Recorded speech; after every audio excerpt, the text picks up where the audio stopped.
JA Wakil Bupati Oku yang ditetapkan lagi sebagai tersangka oleh penyidik Subdit Tipikor Polda Sumsel jika dugaan kasus korupsi markup tanah kuburan di Batu Gajah Oku.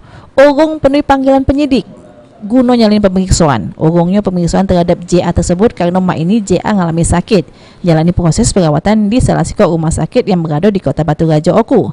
Kabid Humas Polda Sumsel Kombes Pol Supriyadi dengan urungnya pemeriksaan tersebut, mak ini penyidik lagi jadwal keulang guna pemeriksaan terhadap JA yang kemungkinan bakal dilakukan pada hari Rabu atau Kamis.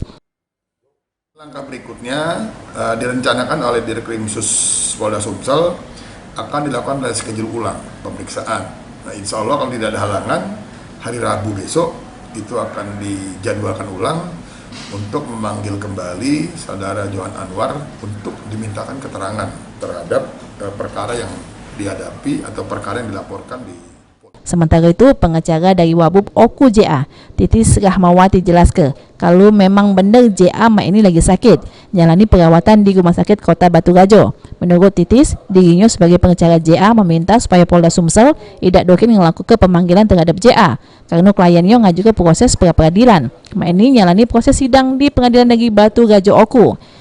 Kepada Pak Dalijon, karena kami memohon penundaan dulu pemeriksaan tersangka ini sampai ada putusan pra-peradilan, mengingat Johan Anwar atau JA telah mengajukan gugatan pra-peradilan dan juga hari ini dalam sidang perdananya gitu. Jadi menurut kami hormatilah upaya hukum dari klien kami, dari kami sebagai kuasa hukumnya.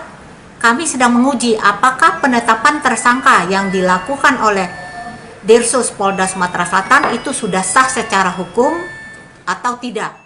JA Wakil Bupati Oku ditetapkan lagi sebagai tersangka oleh penyidik Subdit Tipikor Polda Sumsel juru dugaan kasus korupsi markup tanah kuburan sejak awal Desember 2019, di mana JA sudah 2 kali dilakukan pemanggilan namun tidak hadir karena sakit sama lagi ada kegiatan dinas. Firman Hidayat, PAL TV.